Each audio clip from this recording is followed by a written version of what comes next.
प्यारे बच्चों, इससे लास्ट वीडियो में हमने आपको क्लास 12th का chapter number 1 relation and function मतलब कि संबंध एवं फलन की एक्सरसाइज 1.3 के कुछ क्वेश्चंस बच्चों आपको सॉल्व करा दिए थे। आई होप कि आपको वो सभी प्रश्न बहुत अच्छे से क्लियर हो गए होंगे। बच्चों अभी तक हम चैप्टर नंबर 1 की एक्सरसाइज 1.1, 1.2 को कंप्लीट सॉल्व करा चुके हैं और 1.3 एक्सरसाइज को हम आज समाप्त करेंगे और इसी के साथ आपकी ये पूरी 1.3 एक्सरसाइज आज समाप्त हो जाएगी बच्चों। ठीक है, अगर आपने पिछली एक्सरसाइज के कोई भी वीडियो नहीं देखा है तो सभी का लिंक वीडियो के डिस्क्रिप्शन में है या प्लेलिस्ट में जाकर भी देख सकते हैं बच्चों देखिए अभी हम 1.3 पर चल रहे हैं। 1.1 हमने काफ़ी पहले पढ़ाई थी, फिर 1.2 भी फिनिश की थी। तो अब आपको करना क्या है कि उनका थोड़ा सा रिवीजन करना है। देखिए अगर आप रिवीजन नहीं करेंगे तो आपका पढ़ना और ना पढ़ना बराबर है, बिकॉज आप भूल जाएंगे। स्टार्टिंग में आपने जो पढ़ा था आपने अब तक उसको दोबारा नहीं पढ़ा है तो आप पक्का उसको भूल जाएंगे। इसलिए आप हर हफ्ते बाद एक बार उसका रिवीजन के तौर पे उसे कर लिया करें और फिर कुछ दिनों बाद उसको एक बार देख लिया करें कि हाँ हमने ऐसे किया है। ठीक है, तो अगर आप रिवीजन नहीं करेंगे मैथ में तो आप भूल जाएंगे। अगर आपको बाकी में अपना मैथ स्ट्रॉन्ग करना है तो एक ही मंत्र है, एक तो फॉर्मूले याद और साथ में उसका दूसरा मंत्र, 2 मंत्र हैं, एक फॉर्मूले याद और एक बच्चों रिवीजन। मैथ अगर परफेक्ट बनानी तो रिवीजन करना बेहद जरूरी है, वरना आप पढ़ते पढ़ते आगे तो निकल जाएंगे बट पीछे का भूल जाएंगे। इसलिए मैथ रिवीजन मांगता है। तो अगर आप मैथ का रिवीजन करेंगे तो आपको पीछे की नॉलेज रहेगी प्लस आगे आप पढ़ ही रहे हैं आगे की भी नॉलेज रहेगी। ठीक है, तो आपको रिवीजन बहुत जरूरी है मैथ में। जितनी बार आप रिवीजन कर लें आपके लिए मैथ उतना ही स्ट्रांग हो जाएगा, आप उतने ही अच्छे उतने ही स्ट्रांग हो जाओगे मैथ के अंदर। ठीक है बच्चों, तो मैथ का रिवीजन बहुत जरूरी है, ये बात आप हमेशा के लिए ध्यान रखिएगा। ठीक है बच्चों, उसके हमने आपको क्वेश्चन नंबर 1.3 के 9 तक करा दिए थे। आज क्वेश्चन नंबर 10 चलेगा, तो आप स्क्रीन पर देख भी रहे होंगे 10 को और पढ़ते हैं। देखिए बच्चों यहाँ पे क्या कहा है, मान लीजिए कि एक फलन f x से y एक व्युत्क्रमणीय फलन है। यानी एक फलन दे रखा है f जो कि कैसा है, जो कि एक व्युत्क्रमणीय फलन है और वो x सेट से y सेट पर है। हमें ये सिद्ध करना है, सिद्ध कीजिए कि जो f का प्रतिलोम है, जो फलन का प्रतिलोम है, इनवर्स है, वह अद्वितीय होगा, यूनिक होगा। अब ये है क्या, चलो उसको समझते हैं। पहले सवाल को लिख लेते हैं बच्चों। ठीक है, तो 10वां सवाल है, ध्यान से समझिएगा बच्चों। यहां पर देखिए हमें एक फंक्शन दे रखा है f और वो x समुच्चय से y समुच्चय पर है। ठीक है, और एक व्युत्क्रमणीय फलन है। एक क्या है, व्युत्क्रमणीय फलन है, यह एक व्युत्क्रमणीय फलन है और हमें यह प्रूफ करना है कि इसका प्रतिलोम अद्वितीय होता है। f का प्रतिलोम अद्वितीय होता है, ये हमें प्रूफ करना है। ठीक है, ये हमें प्रूफ करके लेकर आना है। तो किसी भी फंक्शन का एक्चुअली जो प्रतिलोम होता है ना वो वैसे यूनिक ही होता है, अद्वितीय होता है, बट यहां पर हमें वो प्रूफ करके दिखाना है। ठीक है, अब ये यूनिक का मतलब क्या है, अद्वितीय का मतलब क्या है, तो आपने 10th में भी पढ़ा होगा अद्वितीय। अद्वितीय का मतलब ये होता है बच्चों कोई एक ऐसी चीज कि उस जैसा कोई और हो ही ना, कोई ऐसी एक चीज उस जैसा कुछ कोई और होना, उसी को हम अद्वितीय बोलते हैं। सिर्फ इकलौता उस जैसा कोई और ना हो, उसी को हम अद्वितीय बोलते हैं, यूनिक बोलते हैं। ठीक है, जैसे यहां पर ये बोल रहा है कि हमें ये प्रूफ करना है कि इस फंक्शन f का जो प्रतिलोम है वो अद्वितीय होगा। यानी इस फलन का जो प्रतिलोम है सिर्फ एक ही हो सकता है, एक ही प्रतिलोम होगा, कोई दूसरा इसका प्रतिलोम नहीं हो सकता है। वैसे किसी भी फलन का जो प्रतिलोम होता है वो सिर्फ सिंगल होता है, एक ही होता है। एक फलन के 2 प्रतिलोम नहीं होते हैं, सिर्फ एक ही प्रतिलोम होता है। बट यहाँ पर हमें ये प्रूफ करके दिखाना है कि कैसे एक ही होगा प्रतिलोम। ठीक है, तो ये देखिए अब कैसे प्रूफ करेंगे हम इसको समझ लेते हैं। यहाँ पर हमें कुछ चीजें माननी पड़ेंगी। ठीक है, देखिए फलन और प्रतिलोम में डिफरेंस क्या है वो मैं भी आपको बताऊंगा। ठीक है, देखिए समझिए यहाँ पर हमें जो दे रखा है ये फंक्शन f है और x से y पर एक फलन है। ठीक है, अब देखिए यहाँ पर हम कुछ मानेंगे। माना एक समुच्चय x है और एक समुच्चय y है और ये x के लिए एरो डायग्राम यहाँ पे हम बनाएंगे। तो x के हमने 2 अवयव मान लिए, x1 व x2, और x से y पर क्या है, एक फलन f है। ठीक है, और यहाँ पर एक अवयव है y। तो बच्चों फलन क्या होता है और उसका प्रतिलोम क्या होता है, ये बात आप समझिए।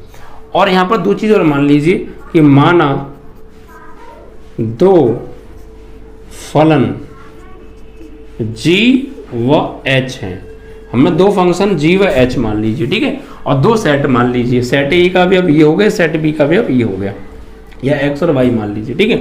अब देखिए प्रतिलोम क्या होता है। प्रतिलोम बच्चों क्या होता है, प्रतिलोम होता है जैसे मान लीजिए कि h कोई फंक्शन है और इस फंक्शन में अगर मैं y लगाऊं और मुझे क्या मिल जाए, x1 मिल जाए, तो ये एक प्रतिलोम है, ठीक है।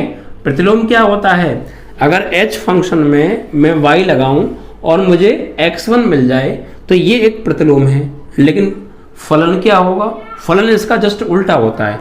इम्प्लाइज दैट, फलन में ये होगा अगर हम f फंक्शन में x1 लगाएं और वापस हमें y मिल जाए तो ये एक फलन है। क्लियर, क्या होता है फलन और क्या होता है आपका प्रतिलोम। प्रतिलोम क्या होता है, अगर हम h फंक्शन में y लगा रहे हैं और हमें x1 मिल रहा है तो ये एक प्रतिलोम है, ठीक है। और इसका फलन क्या होगा कि f फंक्शन में अगर हम x1 लगाएं वापस हमें y मिल जाए तो ये इसका फंक्शन है।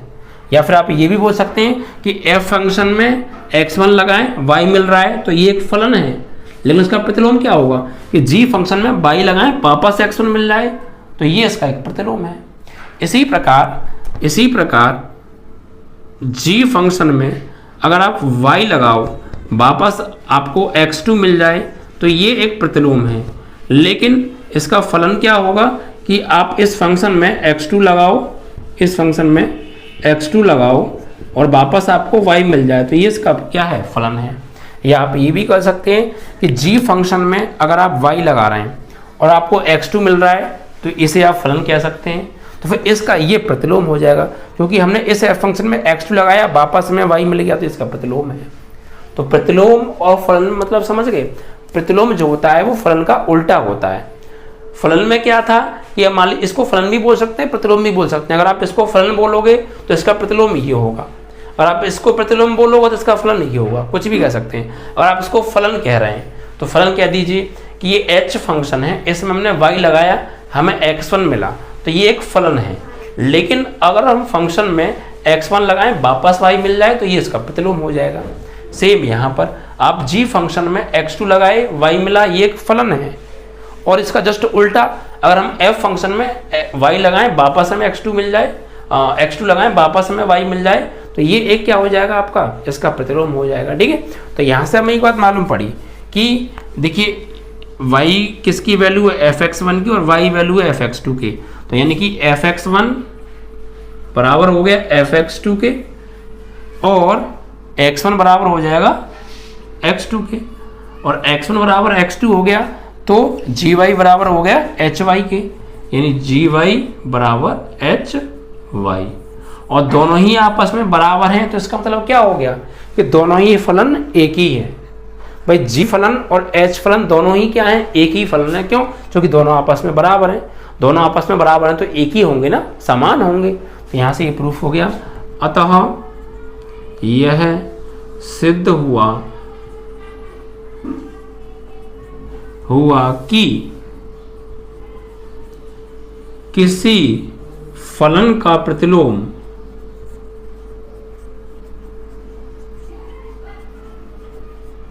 अद्वितीय होता है। यानी हमने दो फंक्शन अलग अलग माने थे, किसी फलन के दो प्रतिलोम हमने अलग अलग माने थे और आगे जाके वो दोनों बराबर प्रूफ हो गए, यानी वो एक ही हो गए। तो मतलब किसी फलन का जो प्रतिलोम होता है वो एक ही होता है, यूनिक होता है। Is that clear. इस तरीके से आपको ये सवाल कर देना है और आपका यहाँ पे सवाल समाप्त हो जाता है, ठीक है। चलिए अगले क्वेश्चन को समझते हैं प्यारे। अगला क्वेश्चन क्या कह रहा है,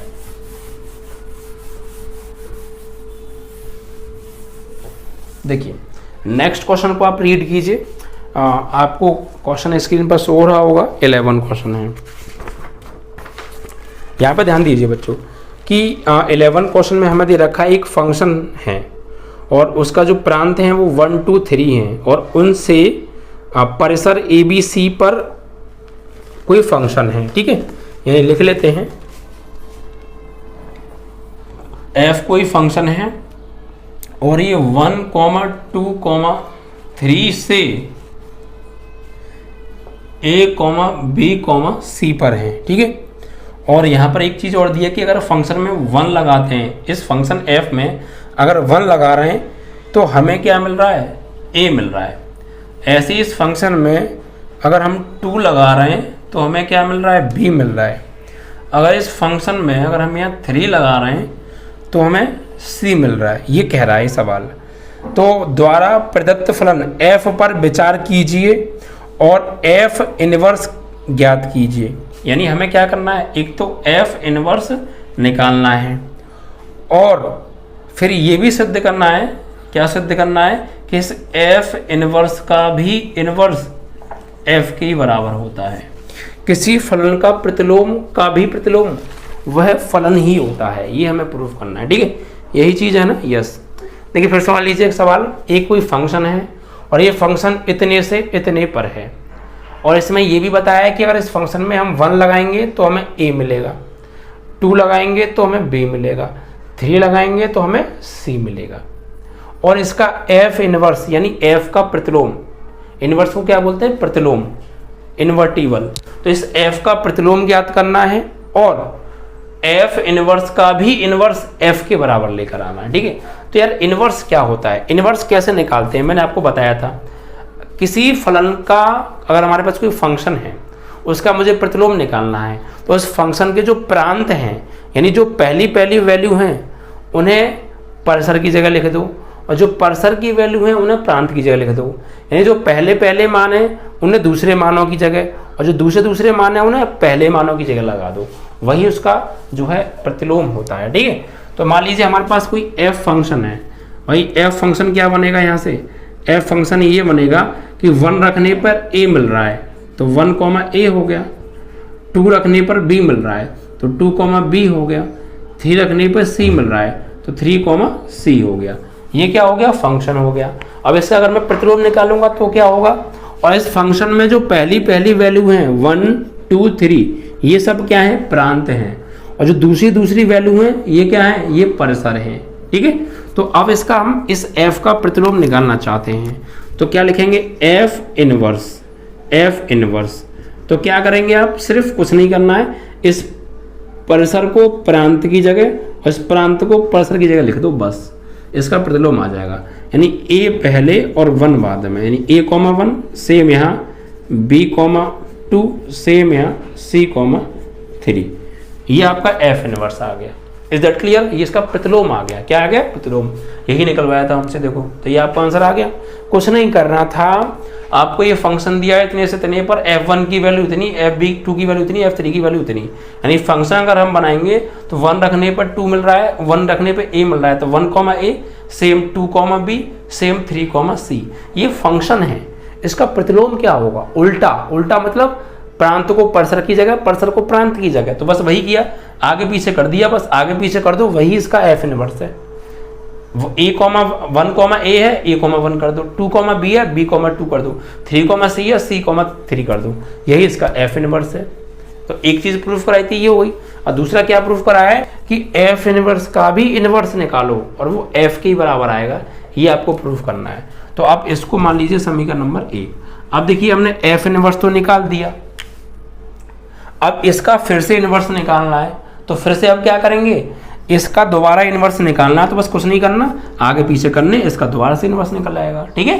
तो f इनवर्स का भी इनवर्स, तो ये मान लीजिए ये जो f इनवर्स है ना, ये अपने मन में मान लो ये f है, ये क्या है, f है और इसकी वैल्यू क्या है, ये है। और इसका मुझे क्या निकालना है, इनवर्स निकालना है।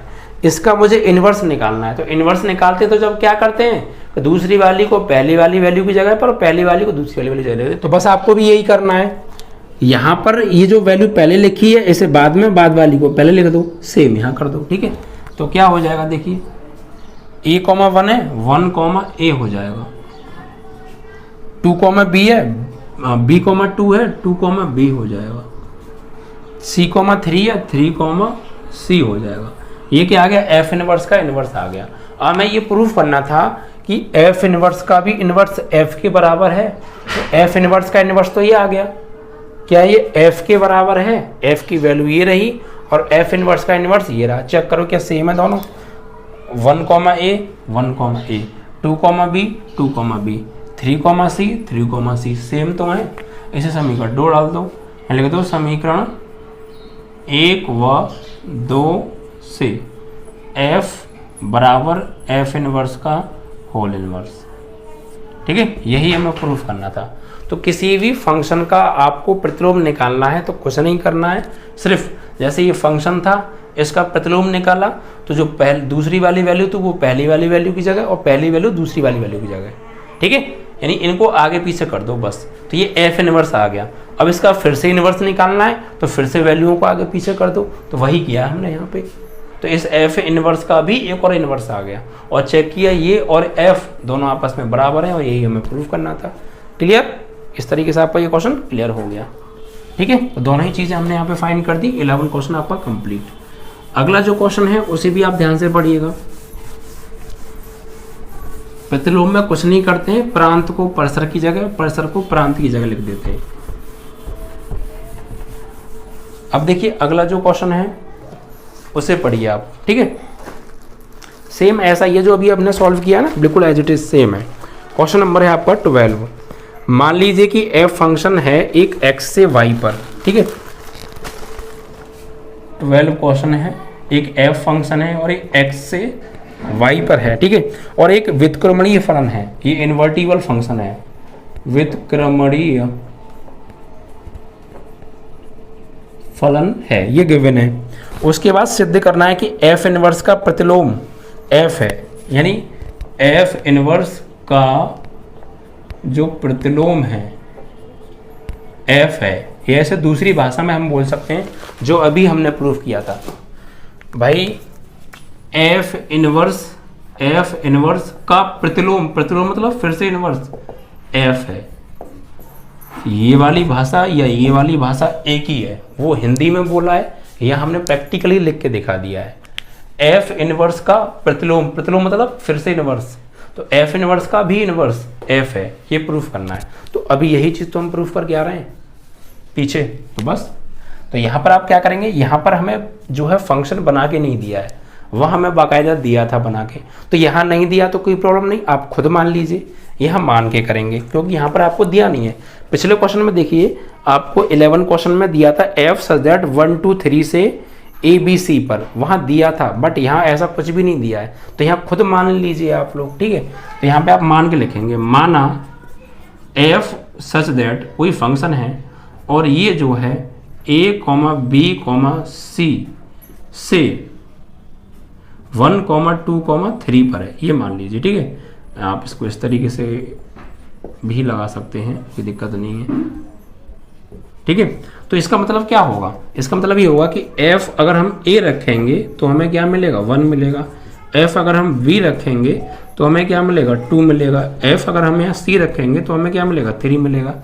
तो यहाँ से अगर हम फंक्शन बनाएंगे तो क्या बनेगा, फंक्शन बनाएंगे तो फंक्शन ये बनेगा कि a रखने पर 1 मिल रहा है, a रखने पे क्या मिल रहा है 1, तो a 1, b रखने पर 2 मिल रहा है तो b 2, c रखने पर 3 मिल रहा है तो c 3।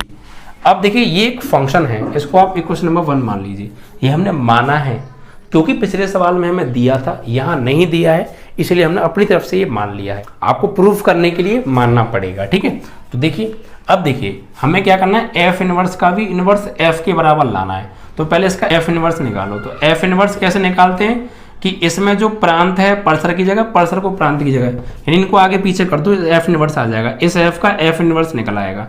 तो कर दीजिए, ये a 1 है 1 a कर दो, ये b 2 है 2 b कर दो, ये c 3 है 3 c कर दो।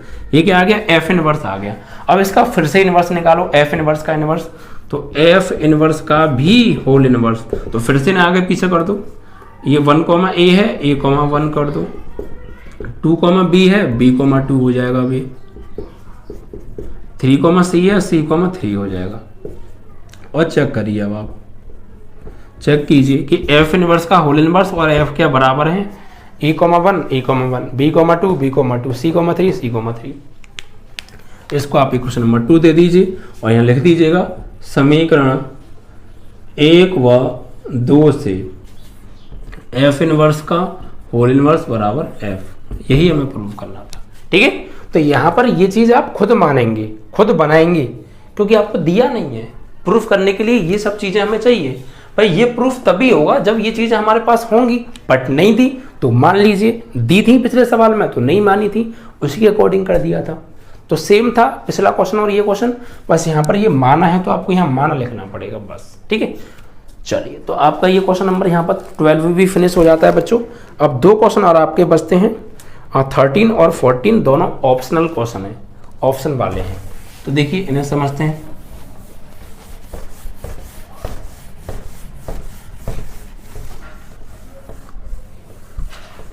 ये 12 था आपका क्वेश्चन है।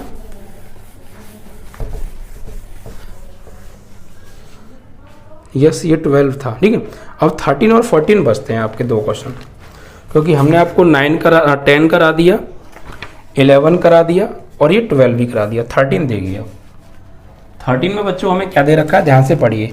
यहाँ पर एक फंक्शन है और वो रियल से रियल पर है, यानी एक फंक्शन है एफ और वो रियल नंबर से रियल नंबर पर है, और एक और फंक्शन दे रखा है F X is equal to 3 minus X cube की होल पावर 1/3 और प्रदत्त है, और एफ ओ एफ एक्स बराबर है, 4 ऑप्शन दे रखे हैं। ए ऑप्शन में हमें दे रखा है एक्स की पावर 1/3, बी ऑप्शन में हमें दे रखा है एक्स की पावर क्यू, सी ऑप्शन में हमें दे रखा है एक्स, और डी ऑप्शन में हमें दे रखा है 3 माइनस एक्स क्यू। ठीक है, ये 4 ऑप्शन है। यानी फिर से मान लीजिए सवाल को करना क्या है, एफ कोई फंक्शन है रियल से रियल पर, और इस फंक्शन की जो वैल्यू दे रखी है वो ये है, और एफ ओ एफ एक्स इन चारों में से कौन सा होगा ये बताना है। तो एफ ओ एफ एक्स निकालना है, कुल मिला के ये है।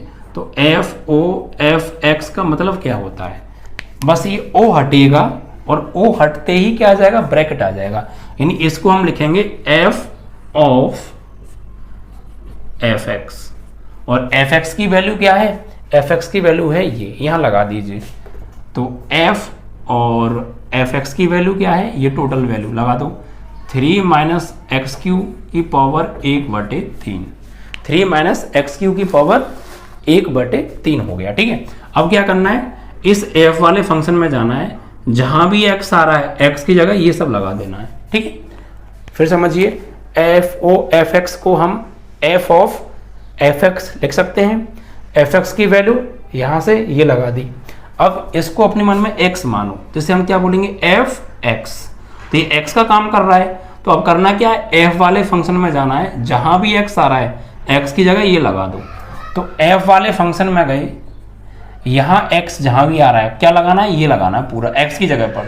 तो ये 3 का तो 3 रहेगा, माइनस एक्स की जगह क्या लगाना है, ये पूरी वैल्यू, तो लगा दीजिए 3 माइनस एक्स क्यू की पावर 1/3। ये किसकी जगह लगाई है, सिर्फ इस वाले x की जगह पर, और ऊपर से पावर कितनी है भाई, x की जगह लगा दी ये वैल्यू, और ऊपर से पावर 3, तो ये ऊपर से पावर और लगा दो 3, और फिर होल पावर 1/3, तो इस पूरे की होल पावर 1/3। यहां तक कोई समस्या, फिर समझो, f वाले फंक्शन में गए, x की जगह लगाना है, यानी इससे कुछ नहीं कहना, तो इसको तो हमने 3 को 3 छोड़ा, माइनस का माइनस, और x की जगह क्या लगाना है, ये सब, तो ये सब x की जगह लगा दिया पूरा, और ऊपर से x की पावर 3 है तो इस वैल्यू की पावर भी 3, ऊपर से दोनों की एक साथ 1/3 पावर, तो दोनों की एक साथ 1/3 पावर। क्लियर, अब देखो आगे करेंगे इसको। देखिए इस वाले 3 से तो ये वाला 3 कट गया, ठीक है, पावर से पावर कट गई, यहाँ 3 माइनस,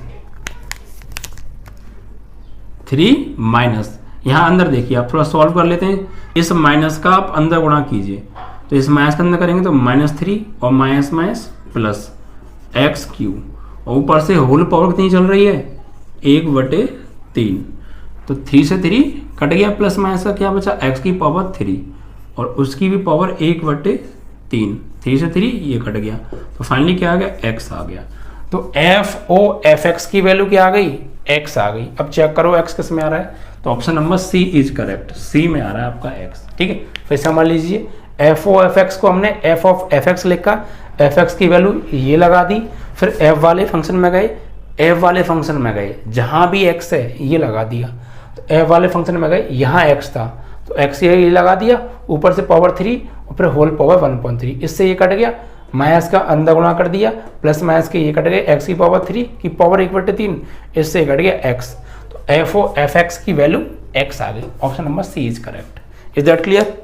तो ये वही F O F X G O H वो सब निकालने का, फॉग गॉफ निकालने का तरीका था और वही निकल पाया था बच्चों। ठीक है, तो आप शुरू से अगर एक्सरसाइज को पढ़ रहे हैं, एक एक सवाल को हमारे को समझ रहे हैं, हमने जो कराया है शुरू से, तो आपको बिल्कुल भी समस्या नहीं आ रही होगी, एक्सरसाइज आपकी समाप्त हो गई, एक एक क्वेश्चन और बचा आपका। ठीक है, तो देखिए पूरी की पूरी एक्सरसाइज इतनी सिंपल तरीके से हमने समाप्त कर दी कि आपने करने से पहले देखी होगी तो पक्का पसीने आ गए होंगे, लेकिन जब आपने कराई तो बहुत सिंपल एक्सरसाइज हो गई होगी। पूरा मैथ सिंपल करा देंगे, टेंशन मत लीजिए, उस कॉन्सेप्ट से आपको बढ़ाने वाले हैं। क्वेश्चन नंबर है 14, बस ज़्यादा से ज़्यादा स्टूडेंट को जोड़ो बच्चों। देखिए यहाँ पर हमें एक फंक्शन दे रखा है, F X is equal to 4x upon 3x plus 4, ये फंक्शन है और द्वारा परिभाषित एक फलन है एफ सच दैट रियल में से हटा दो माइनस के 4/3 को से आर पर। ठीक है, एफ का प्रतिलोम अर्थात प्रतिचित्र मैपिंग मैप जी, यानी मैपिंग करता है जी रियल माइनस 4/3 निम्नलिखित में से किसके द्वारा प्रदत्त होगा। यानी यहां पर फाइनली हमें इसका प्रतिलोम निकालना है। क्या निकालना है? प्रतिलोम। और प्रतिलोम इसमें से कौन सा होगा ये कहना है। देखिए सुन लीजिए, यहां में एक फंक्शन दे रखा है और ये फंक्शन रियल में से रियल पर है, बस प्रांत में जो रियल है उसमें से माइनस के 4/3 को छोड़कर बाकी जितनी भी रियल हैं वो यूज हो सकते हैं, और इधर कोई भी रियल नंबर यूज हो सकता है। ठीक है, और इसका जो प्रतिलोम है वो 4 ऑप्शन दे रखे हैं, उनमें से कौन सा होगा। तो फिलहाल यहाँ पर 4 ऑप्शन आप ऑप्शन में देख लीजिए, मैं इसका फाइनली प्रतिलोम निकालता हूँ। तो प्रतिलोम निकालने के लिए क्या करते हैं, एफ एक्स वाई मानते हैं, तो माना एफ एक्स बराबर वाई, तो यहाँ वाई लगा दीजिए और बराबर में क्या है 4x अपॉन 3x प्लस 4। और इसको आप चेक कीजिएगा एक एक की, और आज तक तो ये होगा क्योंकि इसका प्रतिलोम निकलवाया है, और प्रतिलोम तभी निकलवा सकता है जब वो एक एक की आच्छादी पहले से हो। हाँ, चेक करवाता तो फिर वो चेक करते कि पहले एक एक ही चेक करते, आच्छादी चेक करते, तब प्रतिलोम निकालते। चेक नहीं करा रहा, प्रूफ करा रहा है इसका प्रतिलोम इनमें से चारों में से कौन सा है। चारों में कुछ ना कुछ प्रतिलोम हमें दे रखे हैं ऑप्शन में। ठीक है, तो यहाँ पर फिर हमें डायरेक्ट इसका प्रतिलोम निकाल देते हैं। तो पहले एफ एक्स से वाई मानते हैं, फिर एक्स का मान वाई की फॉर्म में, तो इसके नीचे 1 मानो, इसका इधर गुणा, इसका उधर गुणा। तो वाई का 3x में तो 3xy, फिर वाई का 4 में तो 4y बराबर 1 का 4x में 4x। अब क्या करना है, x वाले एक तरफ, y वाले एक तरफ, यानी यहाँ से हमें x का मान निकालना है। इसका मान निकालना है, x का मान निकालना है। देखिए कैसे निकालेंगे आप, उसके लिए आपको क्या करना है कि आप x का मान चाहिए तो 4x को बुला लो इधर और 4y को भेज दो उधर। ठीक है, 4y को उधर भेज दो, तो 3xy, ये 4x इधर आएगा तो माइनस के 4x, और ये 4y जब उधर जाएगा तो माइनस के 4y हो जाएगा। ठीक है, अब देखिए यहाँ से x कॉमन ले लीजिए, तो क्या बचा 3x माइनस x गया कॉमन तो 4 बचा, माइनस के 4y, तो x का मान इसे डिवाइड में भेज दो, तो माइनस के 4y अपॉन 3x माइनस 4। तो x बराबर यहाँ से माइनस 4y, यहाँ से माइनस कॉमन ले लो तो ये हो जाएगा 4 माइनस 3x, इससे ये कट गया, माइनस से माइनस कट गया, यहाँ पे ऐसे काट दीजिए। तो फाइनली x की वैल्यू क्या आ गई 4y अपॉन 4 माइनस 3x। अब प्रांत की फॉर्म में पूछा है या पर्सर की फॉर्म में, वो आप देख लीजिए। तो आपको यहाँ 4 ऑप्शन दे रखे हैं, चारों ही ऑप्शन y की फॉर्म में है, तो भाई यहाँ पर फिर हो जाएगा आपका ये gy या fy, जो भी आपको दे रखा है फंक्शन देख लीजिएगा, 4y अपॉन 4 माइनस 3x।